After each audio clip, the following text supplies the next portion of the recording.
Bah oui, c'est quoi le problème de la France? C'est les Français. Bah, voyons, écoutez Jean-Luc Mélenchon. Et d'ailleurs, en Espagne, c'est quoi le problème en Espagne? C'est les Espagnols. Bah oui, puis au Maroc, c'est quoi le problème? Bah, c'est les Marocains. Ah, alors, Jean-Luc Mélenchon essaye de nous expliquer qu'en fait, le problème de la France, c'est les Français de souche. Ah merde, c'est vrai que c'est compliqué quand même. Hein. Il est compliqué comme garçon.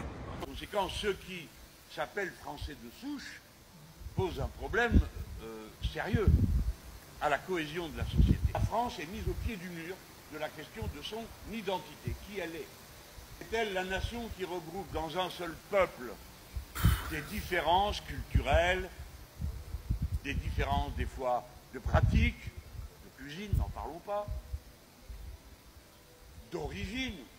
Et je ne cesse de rappeler que quand moi je suis né, on avait un Français sur 10 qui avait un grand-parent étranger. Dorénavant, c'est 1 sur 4. Par conséquent, ceux qui s'appellent Français de souche posent un problème. Alors moi, je vous pose une question. Est-ce qu'il y a quelqu'un qui est capable d'expliquer à Monsieur Mélenchon que le problème de la France, c'est aussi Monsieur Mélenchon? Ouais, Monsieur Mélenchon, on a l'impression que c'est un anti-France, un anti-français.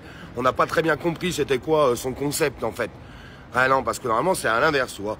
Moi, si demain, je vais vivre au Maroc, eh bien, je me plie aux règles marocaines. Si je vais vivre en Espagne, je me plie aux règles espagnoles. Si je vais vivre en Italie, je me plie aux règles italiennes. En fait, c'est comme ça que ça doit marcher, mais pas l'inverse. Est-ce que quelqu'un peut expliquer ça à Jean-Luc Mélenchon? Parce qu'apparemment, il a les boyaux de la tête qui sont mal rangés. Bon, c'est des choses qui arrivent.